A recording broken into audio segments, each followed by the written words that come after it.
Good morning from across the seas, and it's good afternoon from the center of Jerusalem. I'm Dan Diker, president of the Jerusalem Center for Public Affairs. I'm sitting here with my dear colleague and friend, Khaled Abotame, a senior fellow here at the JCPA. And today we're going to be speaking with another colleague and friend, a senior political correspondent for the Jewish Insider, Lahav Harkov, was a longtime analyst and reporter for the Jerusalem Post. And here she's also expanding horizons and goodness gracious, bringing us not only news, but important insight from Jerusalem. It is day 129 of the Israel's massive counter-terror war against what is known as the Al-Aqsa Flood. This is the Hamas mass murder and massacre of more than 1,200 Israelis and other nationals on October the 7th, and the kidnapping of up to approximately 240 others. There is real news, as many of you who have woken up to read the papers and watch the headlines on television and looking at your mobile phones, in that 2 Israeli hostages have been freed in a daring IDF operation that we will be discussing with Lahav, and what the strategic implications of this mean for Israel. And there really are very serious implications. In the last 24 hours, I think the big story that the United Kingdom, led by, in this case, Foreign Minister David Cameron, former Prime Minister, has leveled sanctions on 4 Israeli members of Jewish community out in Judea and Samaria on all sorts of accusations of what they call this buzzword, settler violence, which we in the Jerusalem Center for Public Affairs, we raise many questions on the use of these buzzwords. People here very much surprised as to what these accusations are. Have these people been firing rockets? Have they been, torturing, raping, murdering, God forbid, Palestinians? Nothing of the sort. But then again, it's another question of the increasing trend towards moral equivalence between Jews, some of them in altercations with Palestinian Arab partners, but creating a moral equivalence between the Hamas and Israelis, which, to be very frank with people without holding back, is simply intolerable. But nonetheless, that has been a trend in the Western discourse, and we're going to be talking in a moment with Lahav Harkov about these types of trends, as well as here you have writers and journalists in conversation, Khaled, Lahav, and I, about how effective Israel's communication policy has been in view of the growing, and I would say, Khaled, the inflammable distortion of what is going on the ground, as Lahav and I spoke just a few minutes before going on the air here, as to what is really happening on the ground versus what is being reported on CNN and in the print media in North America. A growing gap between the ironclad consensus in Israel about what is happening, what needs to happen opposite the Hamas, versus what Americans are receiving in their mainstream media as well as in their social media. So I think we should get right into it. Lahav, welcome to the JCPA's daily wartime diplomatic briefing, and congratulations on your new position at the Jewish Insider. Thank you. Lahav, we were chatting just before we went on about, there is really this growing, widening gap between the type of information that Americans are getting in their feeds, and certainly from CNN and the print media, and what is really going on on the ground in Rafah. You called it the rescue in Rafah, which is a very interesting way of referring to it, because all of these warnings by the U.S. administration and some of our European allies, don't go into Rafah, it's going to be a disaster. And here you have it before the major push into Rafah, which is clearly critical for Israel to assert its overall control over the Hamas-infested and terror-infested Gaza Strip. rescuing for the second time. There was one other rescue of a single Israeli female soldier about a month and a half ago or 2 months ago. And here you have the first major rescue operation. What is your sense? You're right. Everybody's telling Israel not to go into Rafah. And I think, in order to finish the task and to, just eliminate all 24 battalions of Hamas, they're going to have to go into Rafah because that's just where the Hamas, the remaining Hamas terrorists have run away to. And it's likely that most of the hostages are there as well at this point. So in order for Israel to finish the job, they have to go to Rafah. Then the difference is, I think, that the U.S. thinks that, okay, you've done enough, you've made your point. Whereas Israel's like, no, no, no. Making the point is what we used to do when we would have a round of fighting every couple of years and we would just bomb them from the sky. This is real. We want to finish this job. But I think what we saw last night, it was amazing and wonderful that 2 hostages were rescued in Rafah, but it's not really going into Rafah, right? It was like one pinpoint special operation. And what Israel really needs to do is to bring in a mass of soldiers and to do a lot of work clearing Rafah of Hamas terrorists. And in order to do that, Netanyahu has already said they need to draw up some kind of plan to safely move many Gazans back to the north who had been evacuated earlier in the war, which, by the way, this is something that the world theoretically should be happy about, right? I mean, I think Blinken himself said that Israelis, Gazans need to start being able to move back to their homes in the north, what's left of their homes in the north, frankly. But and so this is something that the IDF is prepared to do, but it's going to make the job challenging, right? Because if people are able to escape south, they could also escape north. I wanted to ask you, I mean, is there an Israeli plan to encourage these people in Rafah to move somewhere else to the north or the center of Gaza? It was only yesterday, I believe, that Netanyahu said that he was instructing the IDF to draw up such a plan. So does a plan exist? I'm not sure. But is it something that they're working on? Apparently so. Otherwise, they wouldn't be making that public. I don't think. One of the difficulties, Lahav and Khalid, in understanding what they call the plans of the Israeli coalition of the Netanyahu government is that reality on the ground changes from minute to minute. So when people, just to take this all the way to its extreme, people are talking about the day after Hamas plan, which they call the day after, Yom HaCharei. Or they talk about the plan, as Khalid just asked, about moving or helping, enabling the Gaza public to move back into the north. Well, you know what happens?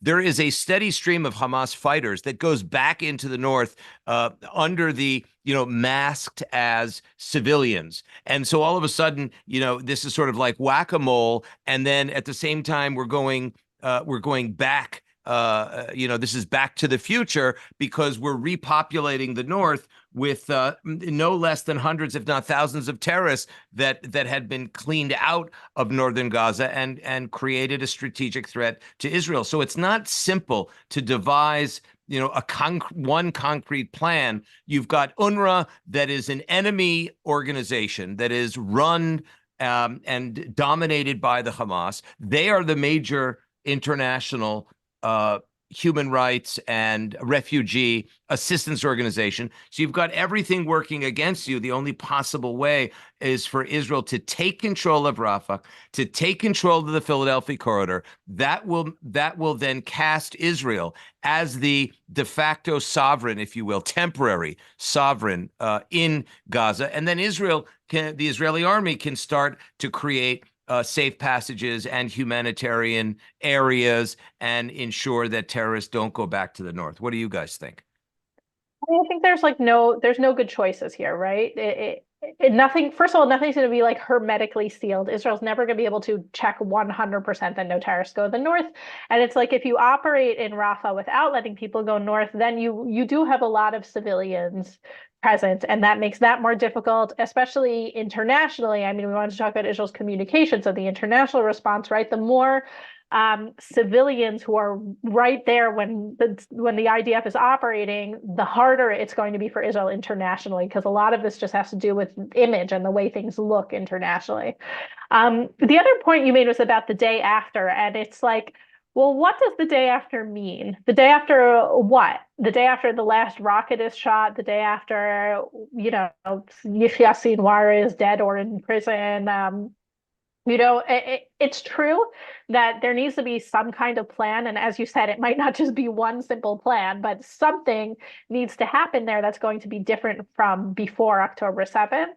But it's also, what is the day after? When does it need to happen? Could it be that this is going to be some sort of low-grade warlike situation for a very long time? I think it's very possible. I think from the get-go, really, I thought this in October already, that we might end up in a situation similar to Lebanon in the 1980s and 1990s, where we're just constantly going to have IDF soldiers around there, some kind of buffer zone, and maybe even beyond that. And so is that the day after? It's a very strange question that I think people are asking. I understand why people are asking it, but nobody seems to know what that even means. I'll tell you, it's a very important question that you raise, Lahav, meaning what does it mean? What is people learning Talmud say, what is the pshat? People, right. What does that really mean? It's an important question because, our many viewers on the call right now may be unfamiliar with the notion that in Israel, there are all of these expressions that are used in what I call IDF talk. Yom Acharei is like an expression. So you say, oh, the day after what? So we're saying the day after is now, just like never again is now. The only thing that's important is what Israel does now. The day after could be in a month, it could be in a year, it could be in 2 years. It is our assessment at the Jerusalem Center for Public Affairs of the likelihood that the IDF will have to be administering Gaza, and I'm talking about utilities, garbage collection, local government, because at this moment in time, there is not one Arab address, not locally, not regionally, that is going to be prepared to walk in on the heels of the IDF destruction of the Hamas-dominated Gaza Strip and sort of pick up the pieces. It's just simply not going to happen. So the question is, and this is, by the way, one of the things that JCPA has been doing is to be in touch with regional actors under the radar, asking these questions about what are the scenarios for possible assistance by Arab partners, by Arab neighbors, under what scenario, how does it look, which Palestinians should be going to the Egyptians and pleading with the Egyptians to come in and help as long as Israel's nowhere in the area. Well, that's not realistic because Israel is the only guarantor at this moment of peace and security, if you will, in Gaza. What do you think, Howard? As I've mentioned earlier, Dan and Lahav, I mean, I said that no Arab and no Palestinian will come to rule Gaza before Israel finishes the job. And when we talk about finishing the job, I'm referring to removing Hamas from power. You can't keep Hamas in power, even if it has 1 battalion, or even if Yahya Sinwar is still there, no Arab will come to rule Gaza. And that's why the only realistic scenario I see is that Israel retain control, at least security control over Gaza, until someone else is prepared to take over. But the most dangerous thing for Israel to do would be to create a vacuum. Once you create a vacuum, then you will have all the Hamas and Islamic Jihad people, come back. It's as if you haven't gone to war in Gaza. It's as if you haven't achieved anything. And it's like the same people who are now asking Israel to stop, not to invade Rafah. You're actually asking someone who is participating in a marathon not to reach the finish line. And that would be, again, so what have you achieved? You haven't achieved anything. Yeah. As we say, one of the comparisons that we make, Lahav, is to say, if the morning after 9/11 or the month after 9/11, there were calls in the United States to create an Al-Qaeda state in Englewood, New Jersey, a few kilometers, just some kilometers up the Henry Hudson Parkway, from where the Twin Towers were knocked down, and a hop, skip, and a shuttle flight from where the Pentagon was decimated. I mean, it's simply absurd. To ask for a two-state solution reflects two things. It really reflects a total collapse of moral clarity in the West over the strategic idea of giving a prize for genocide. I mean, what is the message to the Arab and Muslim world, and what is the message to the international community? Oh, you can go in, massacre, brutalize, rape, behead, mass murder Jews. By the way, 35,000 Americans. It would be commensurate with murdering 35,000 Americans in a 24-hour period. And boom, there are now calls for the United States to create an Al-Qaeda state. And by the way, many Americans were killed and taken hostage on October 7th. People don't talk about it, people forget it, but many American citizens were victims in this war. Absolutely, absolutely. And one wonders, by the way, just as a parenthetical point, where were the governments of the 20 nations whose nationals were murdered and raped and brutalized on October 7th? I did not see one country step up and condemn the Hamas publicly, or hold the Hamas to account publicly, or expose Hamas to their own countries. Argentina. We all got to give credit to Milei. Yes, that's true. Could not ask for a better friend than that. Today they thanked Israel for releasing the two hostages who are Argentinian citizens, right? Yeah, well, that's like another thing I think a lot of people don't realize, is that a lot of these kibbutzim on the Gaza border have Latin American populations. Like, it just happens to be a place where a lot of Jews from Argentina and Brazil made Aliyah. So yeah, that's there was, right. I believe, 20 of the hostages are Argentinian. So the question really becomes, here we have a situation, I call it a head-on collision, between Israel and some of its closest friends, the United States and the Western European powers, in which there is an expectation of stopping the war. I mean, I saw on Friday in the hotel room of a senior American person here, text of the American administration that said the American administration demands a halt to this war right now, and that is why we're beginning to see more and more pressure and worse stories coming up against the Prime Minister Netanyahu as part of that leverage point against Israel's ongoing war. Lahav brought up a very important point. She's saying, isn't it interesting that there is in Israel also a very animated, if tense, discussion about what the future political prospects are for Prime Minister Netanyahu on the one hand, but on the other hand, there is a wall-to-wall consensus of continuing this war until the Hamas is no longer here. Yeah, so there's, I want to go back to a point you had made earlier about the two-state solution, because I think that the two things are related, which is that, first of all, you have all these people in America who are calling that, not only in America, but in the West, I guess, who are calling this Netanyahu's war. And I think in the Arab world as well, because Netanyahu is like a boogeyman in the Arab world. People hate him. And it's just not, it simply is not Netanyahu's war. It's Israel's war. It's popular in Israel. I mean, not popular in the sense that we love war, we want war, but popular in the sense that we believe that it's just and we need to continue until we really eliminate Hamas, right?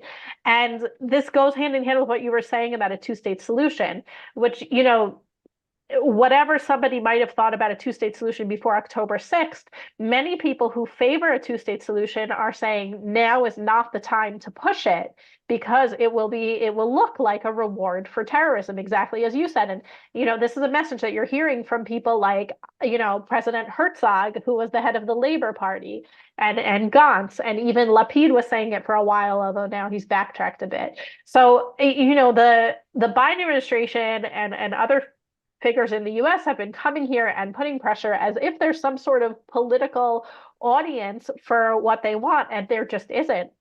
I mean, it's the tiniest of minorities on the far left, and then I guess the Arab parties, which also, if you look at the public opinion polls, I don't think that it's like that consistent in the Arab public either. So there's just no constituency for this idea that we should stop the war now when we've done 75% of the job if you're measuring it by Hamas battalions. Yes, absolutely. Absolutely. The case, between 18 and 19 battalions of 24 had been taken out. And now, look, Rafah is a very heavy haul. I think we're talking about 4 more battalions now that are in Gaza. Okay. You mean 4 more Hamas battalions? Yeah, Hamas battalions. Yeah, which is more than in some of the other municipalities in Gaza. Is that right? Yeah.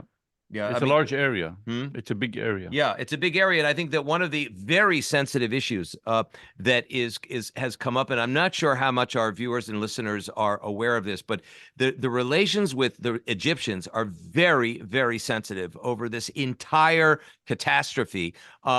We actually received calls from people that are very close to Sisi in the beginning of this war, sending messages to Israel following certain suggestions by certain think tanks, not the Jerusalem Center for Public Affairs, which I'm happy to say is the first diplomacy do tank communication center in Israel, no longer purely a research think tank. But there were some private and public declarations of sending a lot of the Gaza public into the Sinai while the fighting goes on, and the Egyptians, went absolutely crazy, with their not only their decision but their determination to prevent anyone from coming into northern Sinai, which would not go over well with the Egyptian public. I don't know if you saw, but there are all these pictures today coming from the border of Egyptian tanks. Yeah, lining up. Yeah, lining up on the Egyptian side to prevent Palestinians from crossing over into Egypt. There's also been a lot of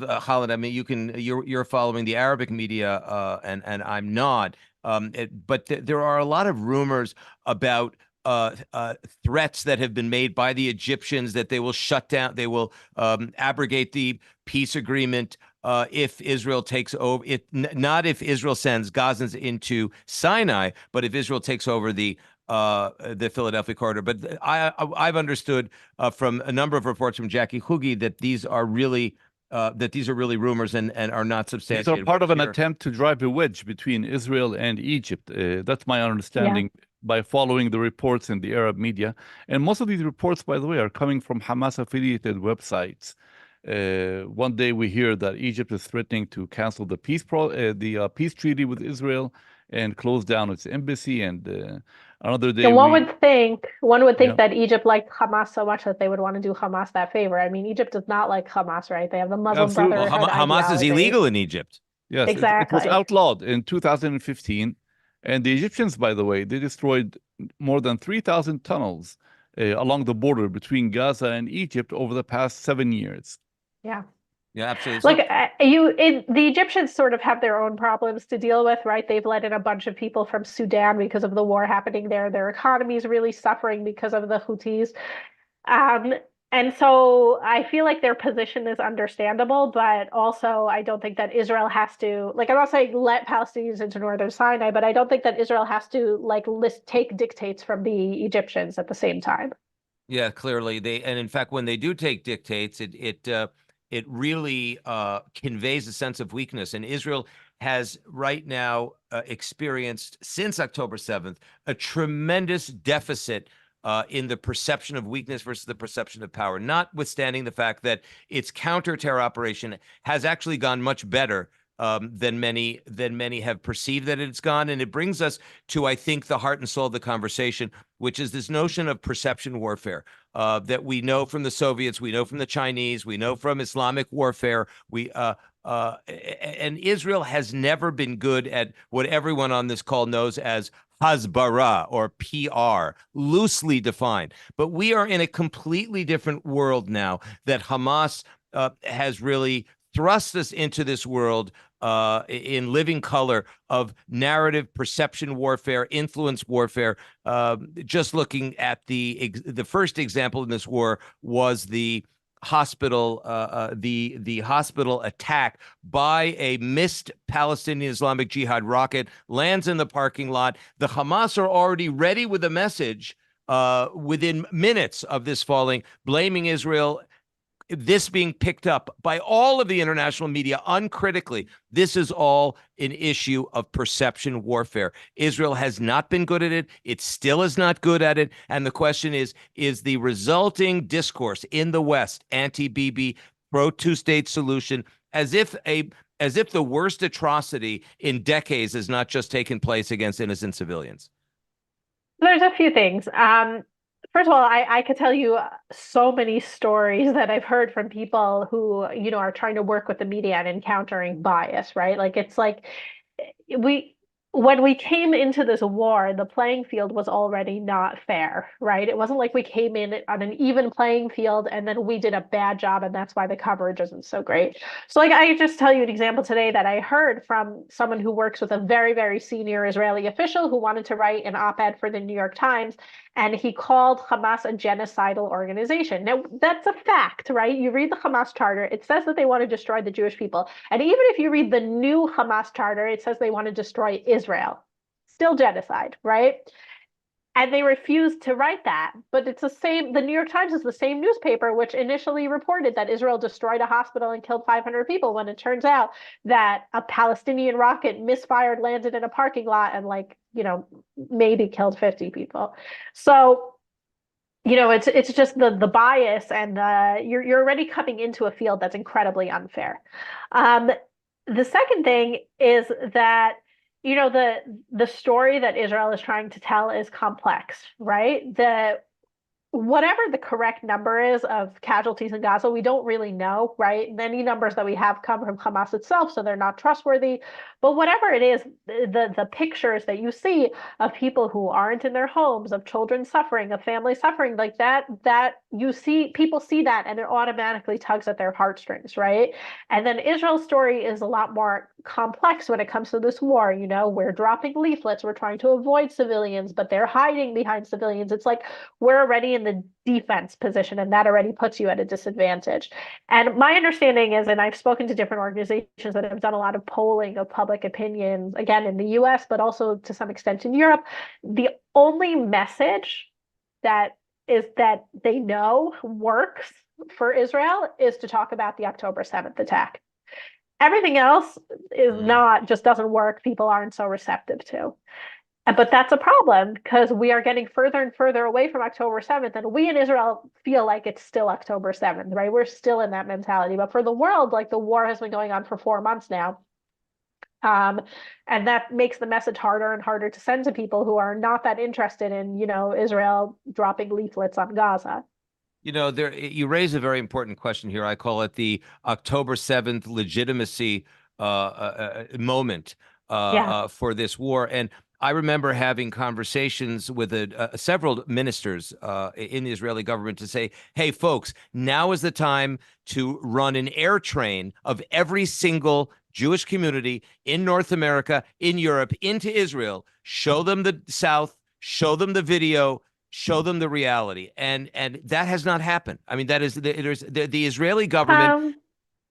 I think a lot of Jewish community groups all over the world have been coming here, to the extent that certain kibbutzim are starting to want to close their gates because they feel like it's too much and it's becoming exploitative. So I do think, and they've also brought in a lot of celebrities to try to draw attention to it. It took some time. It wasn't happening in the first month or so, but I do feel like there's a lot of high profile people, and then also just people who are influential in their own communities going to the South. Mm-hmm. There are all these solidarity missions I've seen.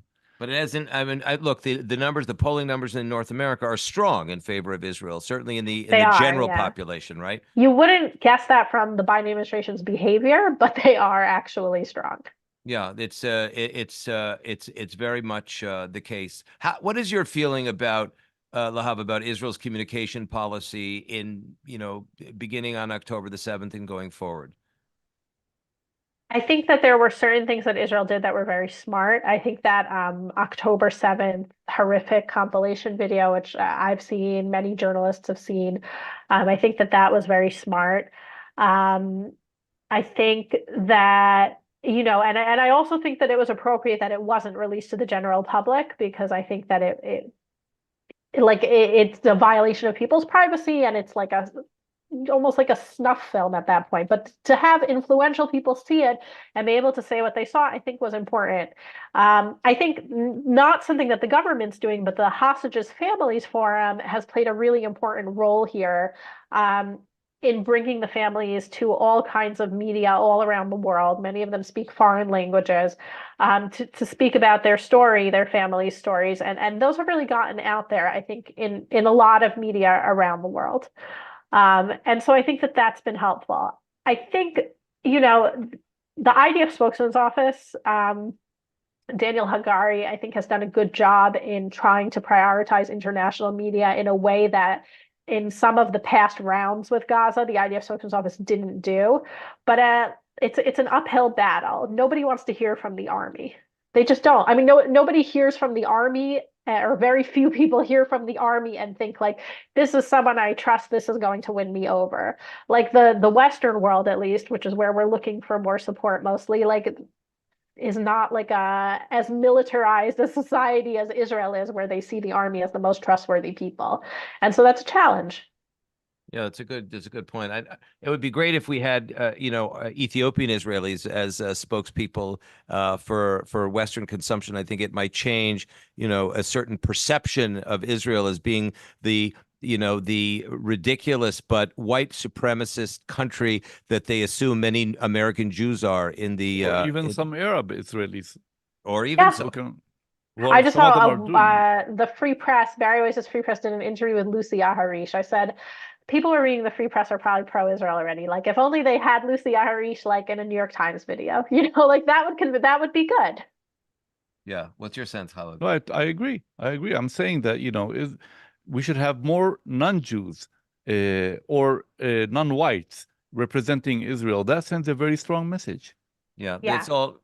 Yeah, we're in this war of perception. The difference between hasbara or explaining is by definition a defensive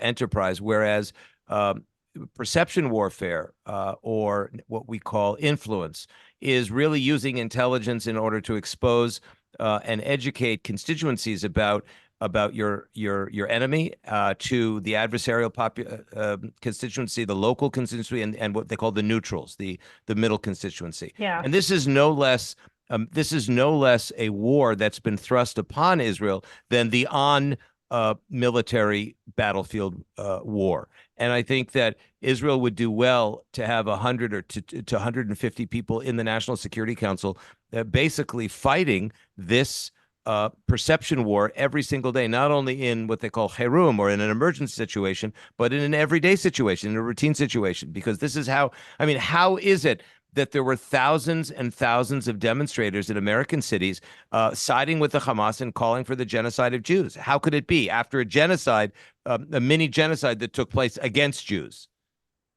I mean, the thing is also, people talk about like, what is Israel doing? What is the government doing? And I think that the receptiveness to government messages is only slightly better than receptiveness to military messages, right? I think it's a grassroots problem. I think it's a problem with an ideology that's very, very common on college campuses, which is like, you could call it what you want, wokeness, DEI, whatever. But the American campus and to the British as well, I'm not really sure about other Europeans, but they've decided that Jews don't count as a minority, that Jews are white, and that they're part of the majority oppressor class. And so when they look at Israel, they decide that the Israelis are white colonizers who are oppressing the, poor colored Arabs. And not, and when they're viewing everything through that prism, even though it's, just false on all levels, really, Israel comes out as the bad guy, and it's a problematic worldview. And I don't know that that's something that the government of Israel can stop. I think that the government of Israel should do its best to relay positive messaging as much as possible. I thought they did a good job bringing good people in, like Eilon Levy, and they had a few other people who are working with the National Public Diplomacy Directorate. But in terms of these rallies on college campuses, like that, I think is for the grassroots, like American Jewry to try to tackle. And some have woken up to it. It might be too little too late, but they should try. The rally in Washington was good. That looked good. Certainly the polling is on the side of Israel. But these rallies these anti-Israel rallies make a lot of noise and get a lot of attention. It's true. And, now starts the real long haul in the perception warfare, in that Israel is now, after nearly 31 years of Oslo, the Oslo process can be argued as one of the greatest strategic catastrophes that Israel brought upon itself, because it legitimized with its own hands a self-declared revolutionary terror organization called the Palestine Liberation Organization, founded in 1964, well before Israel had anything to do with what was known as Judea and Samaria, the West Bank, and dedicated to Israel's destruction. It wasn't primarily an Islamist party, an Islamist coalition of parties, but it was certainly a revolutionary enterprise dedicated to Israel's destruction. So Israel legitimizes this organization, and in 1993, and 31 years later, we're going to now have to completely re-engineer a narrative to saying, well, sorry, folks, there is going to be no Palestinian state, even though Palestinian state was never even mentioned in Oslo. But that sort of, it just came out of the Oslo discourse. Meanwhile, the PLO has been incentivizing terrorism to murder Jews, inciting terrorism against Jews, and cornering Israel on the international, what they call the apartheid, the international apartheid Nazified discourse in the international community. So Israel's going to have to now undo. Right, they're going to have to expose and then undo and redo the whole discourse. Well, that's like a huge haul, because it's been a generation and a half of people have grown up with a completely different narrative. Yeah, I mean, it's going to be a very difficult thing to do. I'm not sure that Israel's going to be able to convince the world against a two-state solution. At most, it would have to be convincing them that now is not the right time for it.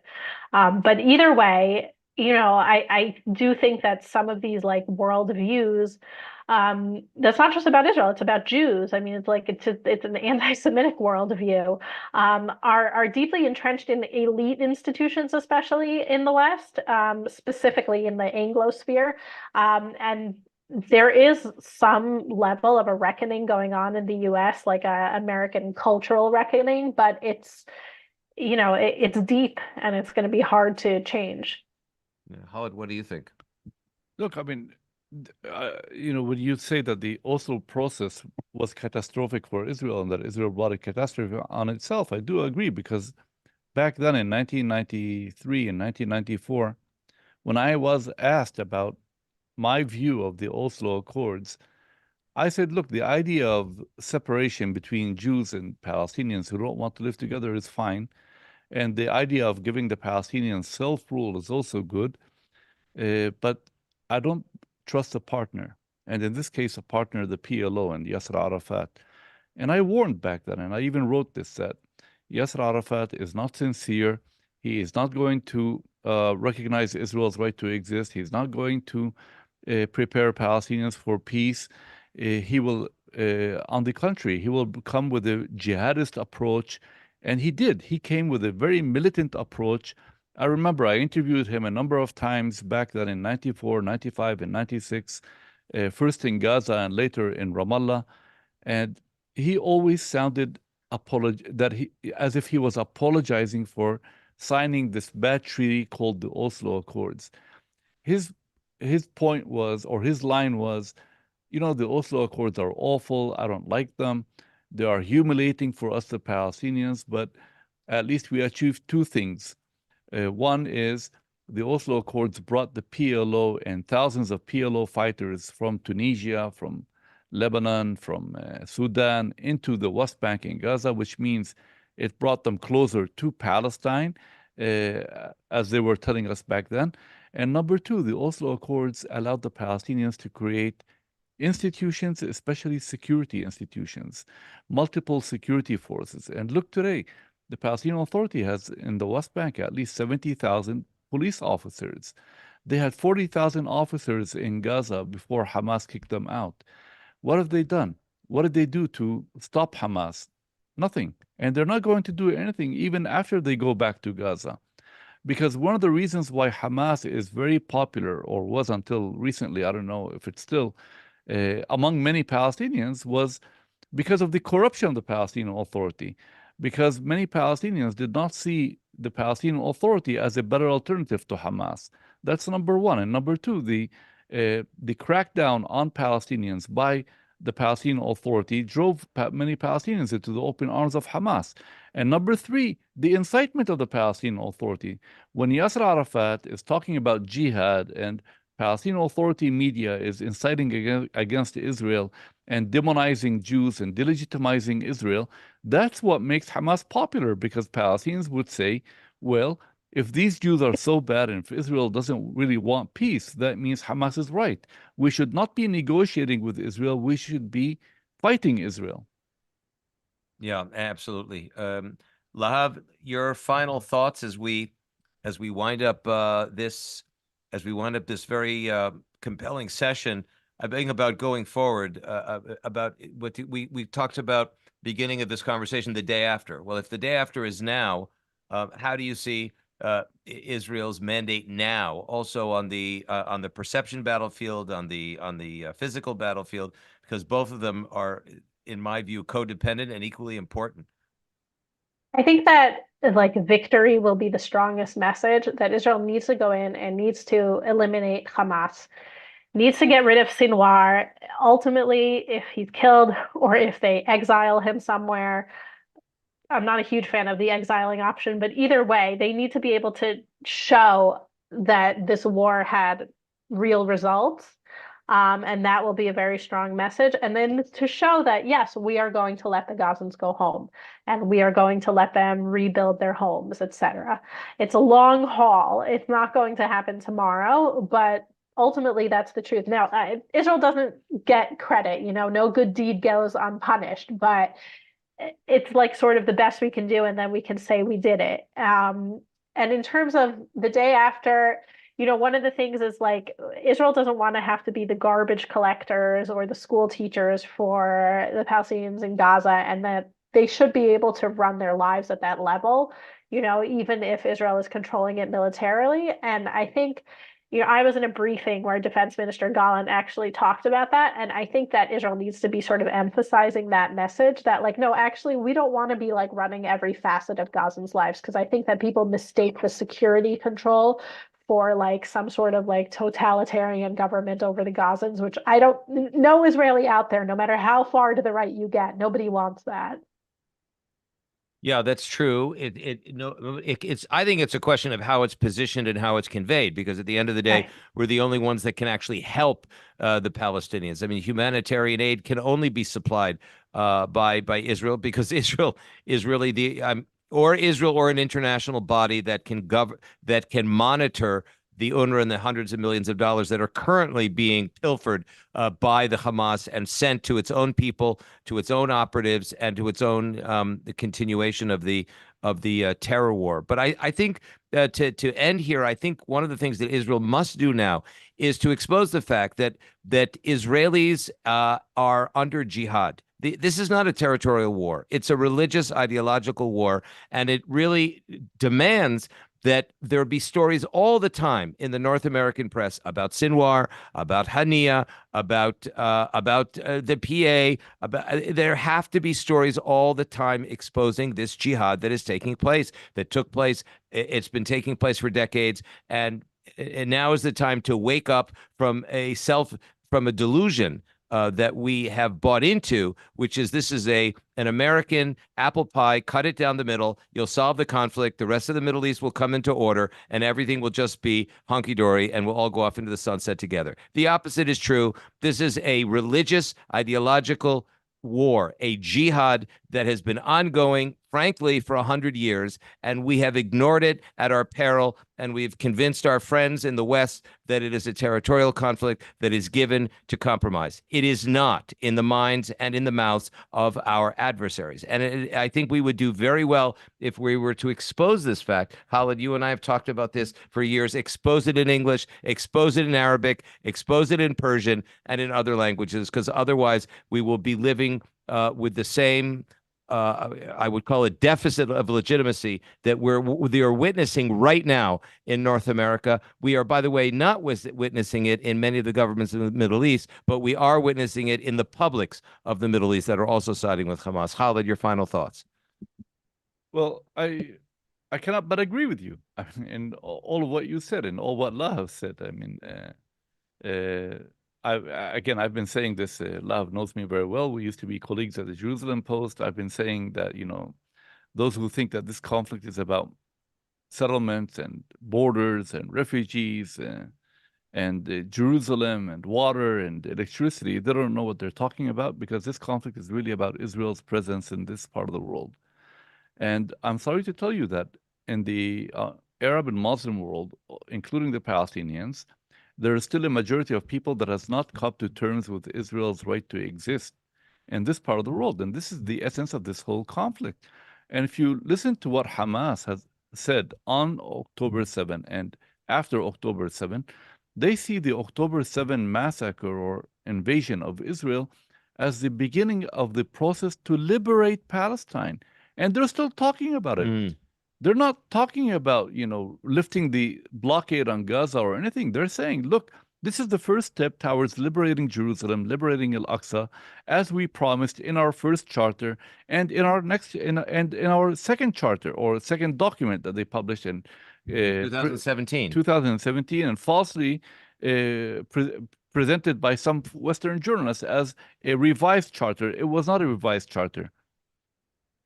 Yeah, very much so. Well, we'll leave it for there right now. Lahav Harkov, senior political correspondent for Jewish Insider, and a very thoughtful analyst of the Middle East. We're really delighted to have you on the our daily wartime diplomacy briefing. We look forward to having you back. And Khaled Al-Tami, dear friend and colleague for so many years, also insights so valuable. Thank you very much, all of you. If you notice, by the way, are very loyal, and I see there are 11 questions and answers from Robert and Anonymous, as well as Adrian and Lisa. Lise, we've been reading all of them as we've been going along. It just for time purposes, and we're absorbing all of them. And we're going to bring them up in our show as we move forward.